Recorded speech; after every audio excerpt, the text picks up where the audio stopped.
నమస్తే, welcome to మనం TV. Caveat petition అంటే ఏంటి? అసలు ఈ పిటిషన్ ఎందుకు వేస్తారు? చంద్రబాబు కేసులో ఏపీ ప్రభుత్వం ఈ పిటిషన్ దాఖలు చేయడం వెనుక అసలు ఉద్దేశం ఏంటి?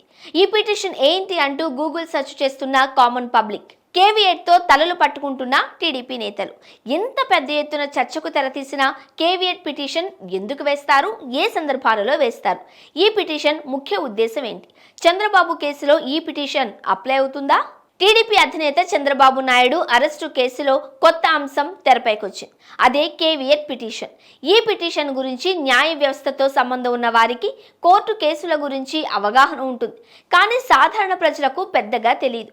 చంద్రబాబు కేసులో ఆంధ్రప్రదేశ్ ప్రభుత్వం కేవియట్ పిటిషన్ దాఖలు చేయడంతో అసలు ఈ పిటిషన్ ఏంటి, దీని వలన కేసులో విచారణలో ఏం జరగబోతుంది అన్న చర్చ పబ్లిక్లో మొదలైంది. సాధారణంగా కోర్టులలో కేసులు విచారణ జరుగుతున్న సమయంలో కింది కోర్టుల్లో ఓడిపోయిన వారు తమకు అన్యాయం జరిగిందంటూ పై కోర్టును ఆశ్రయిస్తూ ఉంటారు. అలాంటి సందర్భాలలో ప్రత్యర్థులు ఈ కేసులో తమ వాదనలు కూడా వినాలి అని కోర్టును కోరుతూ వేసే పిటిషనే కేవియట్ పిటిషన్ అంటారు.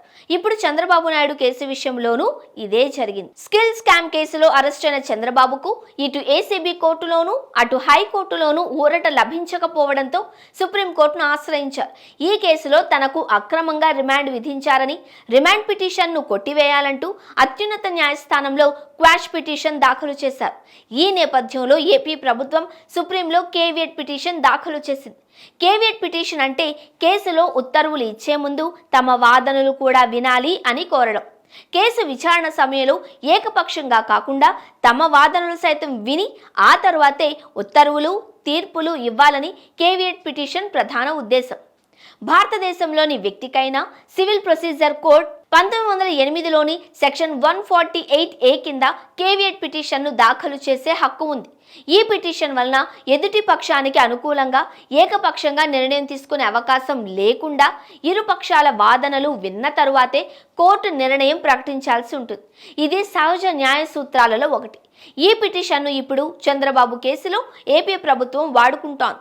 ఈ పిటిషన్ వలన మంచితో పాటు కొన్ని చెడు పరిణామాలు కూడా చోటు చేసుకునే అవకాశాలు ఉన్నాయని న్యాయ నిపుణులు చెబుతున్నారు.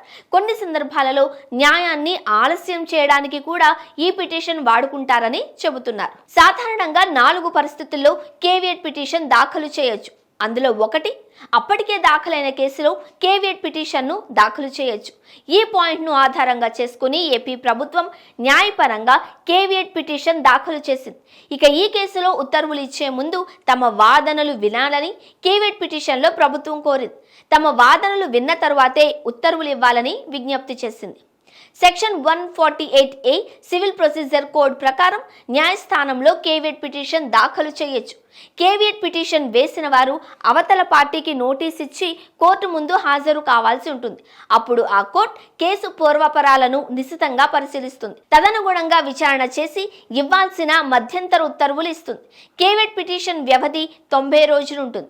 దిగువ న్యాయస్థానం తీర్పు వెలువడిన తేదీ నుంచి వీలైనంత త్వరగా పై కోర్టులో కేవియట్ దాఖలు చేయాల్సి ఉంటుంది. తద్వారా సంబంధిత కేసులో పైకోర్టు ఓ నిర్ణయం తీసుకునే ముందు కేవియేటర్ తన వాదన వినిపించే అవకాశం ఉంటుంది. ఆంధ్రప్రదేశ్ ప్రభుత్వం కేవియట్ పిటిషన్ దాఖలు చేసిన నేపథ్యంలో అక్టోబర్ మొదటి వారంలో అటు చంద్రబాబు తరపున లాయర్లు, ఇటు ప్రభుత్వం తరపున సిఐడి తరపున లాయర్లు సుదీర్ఘంగా వాదనలు వినిపించే అవకాశాలు కనిపిస్తున్నాయి. లేదా వాదనలు వినిపించడానికి కొంత సమయం కోరే అవకాశం కూడా లేకపోలేదు. అదే జరిగితే వాదనల తరువాతే సుప్రీంకోర్టు తన తీర్పుని ఇవ్వాల్సి ఉంటుంది. దీంతో మరికొన్ని రోజులు చంద్రబాబు జైల్లోనే ఉండాల్సిన పరిస్థితి కనిపిస్తోంది.